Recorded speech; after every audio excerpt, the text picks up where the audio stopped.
नमस्कार dear friend, एक बार फिर स्वागत है आपका हमारे यूट्यूब चैनल में। तो जैसा कि आज के वीडियो में हम आपको डीएलएड फोर्थ सेमेस्टर जो कि चतुर्थ सेमेस्टर का है और चतुर्थ प्रश्न पत्र हमारा गणित है। तो चलिए डीएलएड फोर्थ सेमेस्टर गणित का सॉल्यूशन यानी कि उसका संपूर्ण हल देखते हैं, उसकी आंसर की देखते हैं। तो चलिए ठीक है डियर फ्रेंड, अब शुरू करते हैं।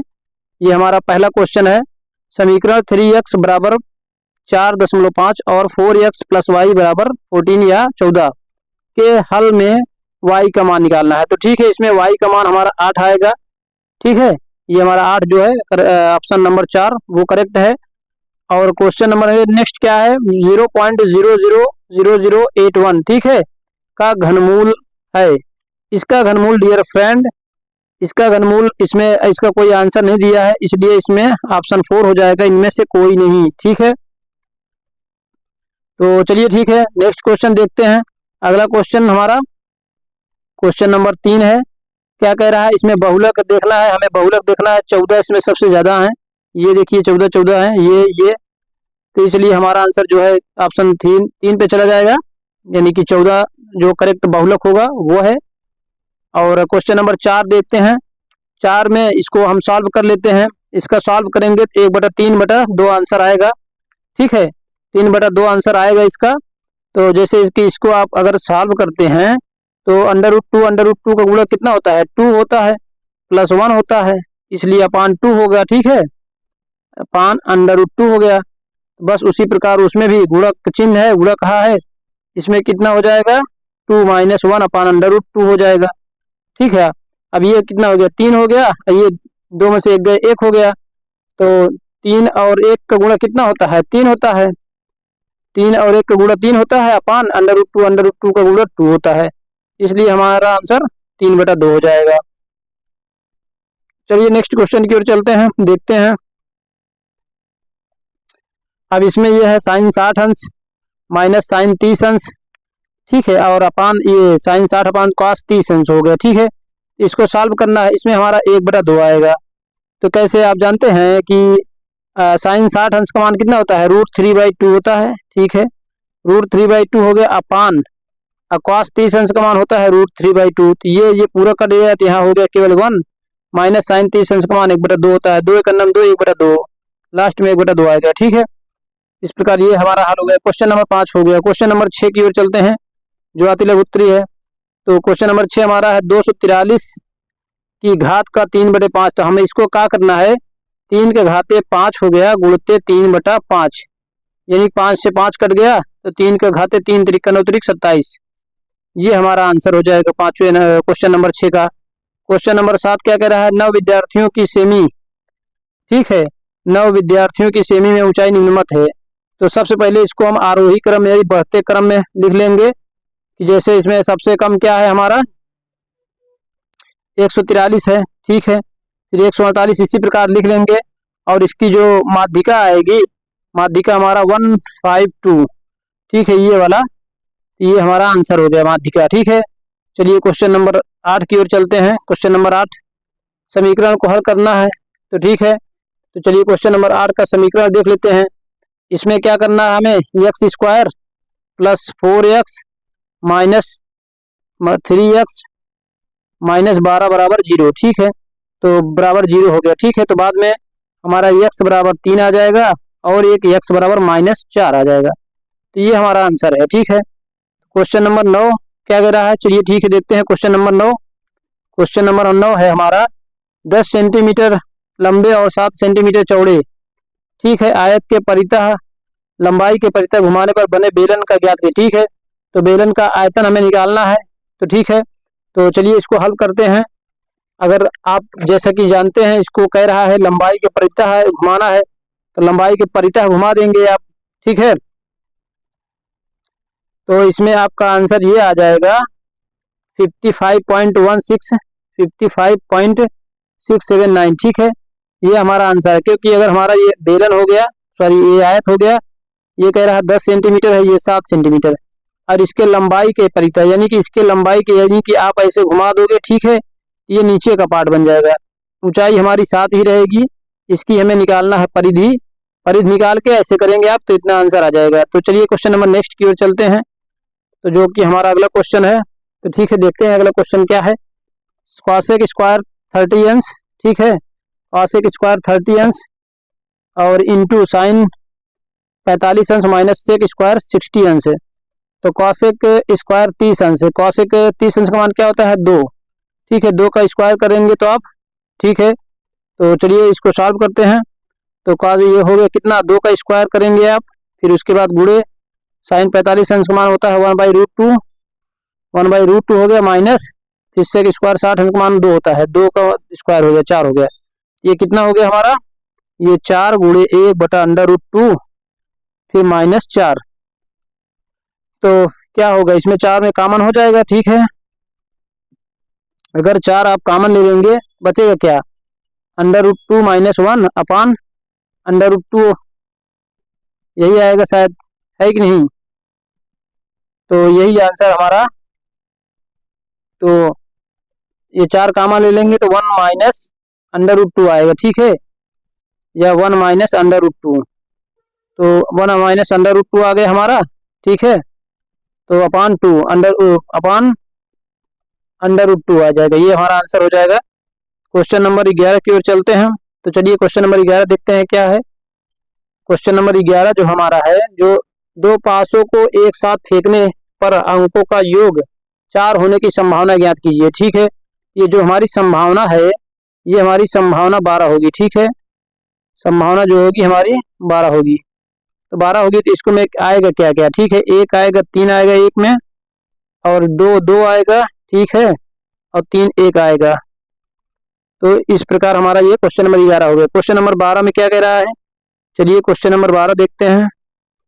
क्वेश्चन नंबर 12 कह रहा है कि VO यानी कि एक शंकु का वक्र पृष्ठ ज्ञात करना है। तो VO बराबर 15 सेंटीमीटर और OB बराबर 8 सेंटीमीटर है, ठीक है। तो चलिए इसको सॉल्व कर लेते हैं, इसको सॉल्व कर लेते हैं डियर फ्रेंड। तो जैसे कि इसमें आप देख पा रहे हैं, ये हमारी सेम वही क्वेश्चन है। देखिए इसमें h कितना है, h 15 सेंटीमीटर है, इसका आयतन निकालना है। r का मान कितना हो गया, 8 सेंटीमीटर है, ठीक है।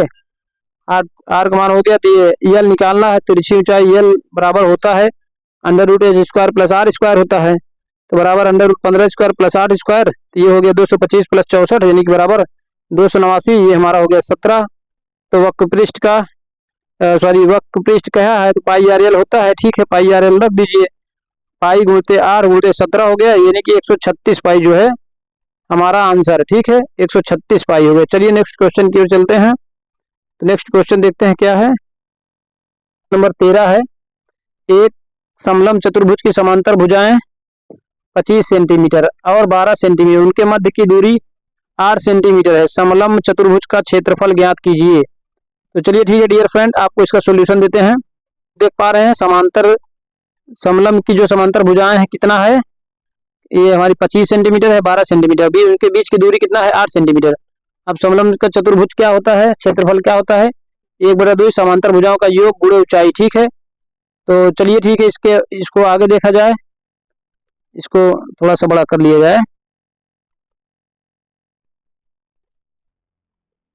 ये देखिए ऊंचाई हो गया, तो अब रख दीजिए 1/2 हो गया, 1/2 रख दिए हैं, 25 + 12 37 होता है, गुणे 8 हो गया, इसलिए गुणा कर देंगे आप। तो गुणा करने से आपको 148 वर्ग सेंटीमीटर हमारा आंसर होगा, ठीक है, 148 वर्ग सेंटीमीटर। तो ये हमारा कौन सा क्वेश्चन नंबर 14 था, कितना था, क्वेश्चन नंबर 13 था, ठीक है। तो चलिए क्वेश्चन नंबर 14 की ओर चलते हैं। तो क्वेश्चन नंबर 14 है, यदि समकोण त्रिभुज ABC में tan A बराबर 4/3, तो 1 + sin 2A का मान पूछा है, ठीक है। तो चलिए इसको हल करते हैं इसमें, ठीक है। tan A कहा है 4/3 होता है, ठीक है। तो चलिए इसको देखते हैं। अब tan A बराबर लंब बटा आधार होता है, तो ये देखिए 4/3 हो गया, यहाँ आ गया 5 पाइथागोरस प्रमेय से। तो 1 + sin 2A रख दीजिए, तो 1 + 4/5 ये हो गया 5/5 8 13/5, 13/5 आ गया। इसको आप ऐसे भी लिख सकते हैं 5 दूना 10, 2 सही 3/5, ये हमारा आंसर हो गया, ठीक है। ये देखिए हमारा 2.6 कीजिए, या इतना लिख दीजिए या इतना लिख दीजिए, कोई भी लिख दीजिए, आपका आंसर करेक्ट है। तो चलिए नेक्स्ट क्वेश्चन की ओर चल। 15 क्या कह रहा है? 15 हमारा ये कह रहा है संलग्न चित्र में ABCD एक चक्रीय चतुर्भुज है, कोण A 75 अंश, कोण B 82 अंश, कोण C और D का मान पूछा है। तो चलिए इसको सॉल्व कर लेते हैं। ये हमारा B कोण दिया है 82 अंश, A कोण दिया है 75 अंश। तो चलिए इसको सॉल्व कर लेते हैं। तो ये देखिए, ये चक्रीय, आपको पता होना चाहिए चक्रीय चतुर्भुज के सम्मुख कोण संपूरक होते हैं, यानी कि सम्मुख कोणों का योग 180 अंश होता है। तो चलिए कोण A यानी कि कोण A प्लस कोण C 180 अंश होता है। तो ठीक है, कोण A और C निकालने के बाद हमारा कोण 180 हो गया। कोण A का मान दिया 75 अंश, माइनस कर देंगे तो कोण C का मान हमारा 105 आ जाएगा। उसी प्रकार कोण B, कोण D और कोण B प्लस 180, ये दोनों करने से 180 अंश होगा। तो कोण D का मान नहीं दिया है, कोण B का मान 82 अंश दिया है। तो कोण 180 में 82 आप माइनस करोगे तो कोण D का मान जो है वो 98 आएगा। ठीक है, 98 अंश। तो 98 डिग्री, ये हमारा एक आंसर ये हो गया, एक आंसर ये हो गया। कोण और C D का पूछा है, तो चलिए कोण और C D को बता दिया गया। चलिए अगले क्वेश्चन की ओर चलते हैं। तो अगला क्वेश्चन हमारा ये है, क्या कहा है? क्वेश्चन नंबर 16, यदि 3 सिक्कों को एक साथ ऊपर फेंका जाता है तो कितने प्रकार की संभावित घटनाएं बन जाएंगी, यानी कि संभावित हो, समझाइए। ठीक है, तो हमें पता है जैसा कि 8 प्रकार की जो घटनाएं बनती हैं, 8 प्रकार की बनती हैं। ठीक है, 8 प्रकार की बनती हैं। और इसमें बनती कौन कौन है? तो चलिए ये भी बता दिया जाए आपको। इसमें बनती हमारी HHH हो गया, HTH यानी कि HHT हो गया, ये 2 हो गया। फिर उसके बाद THH हो गया, THH हो गया। ठीक है, जो THH हो गया, और क्या बोलते हैं, फिर HTT हो गया, HTT हो गया, HTT, फिर THH और TTT हो गया। ठीक है, ये 8 संभावना, ये घटनाएं हो गई हमारी। तो चलिए नेक्स्ट क्वेश्चन की ओर चलते हैं। क्वेश्चन नंबर 17 है, एक मदारी की टोपी शंक्वाकार है, यदि उसमें 840 वर्ग सेंटीमीटर कपड़ा लगा हो तो गोल सिरे का परिमाप 56 सेंटीमीटर हो तो टोपी की तिरछी ऊंचाई यानी कि L, यानी तिरछी ऊंचाई, शंकु की तिरछी ऊंचाई L होती है। तो जैसा कि आपको पता है शंकु का वक्र पृष्ठ क्या होता है? पाई RL होता है। पाई RL कितना दिया है? पाई RL दिया है हमारा कितना? 840। ठीक है, ये 840 दिया। परिधि 2 पाई R बराबर 56, यानी कि परिधि उसका मान दिया है, उसके गोल सिरे का परिमाप जो है 56। तो पाई R का मान हो जाएगा 28 सेंटीमीटर। ठीक है, अब समीकरण 1 या 2 में रखने पर, ठीक है, समीकरण मान लीजिए इसको, एक समीकरण ये हो गया, एक समीकरण हमारा ये हो गया। अब इसमें पाई और R का मान, यानी कि पाई पूरा मान रख दीजिए, R प्लस R और L बराबर 840 दिया है, तो 28 L बराबर L का मान 30 आ गया। ठीक है, तिरछी ऊंचाई जो निकलेगी तो आप ऐसे निकाल लेंगे, आराम से आ जाएगा। L बराबर 30 सेंटीमीटर। ठीक है, ये आंसर हमारा हो गया। ठीक है, ये 30 सेंटीमीटर हो गया। चलिए नेक्स्ट क्वेश्चन की ओर चलते हैं, देखते हैं अगला। तो ये हमारा आज का अंतिम क्वेश्चन जो है 18 नंबर देखते हैं।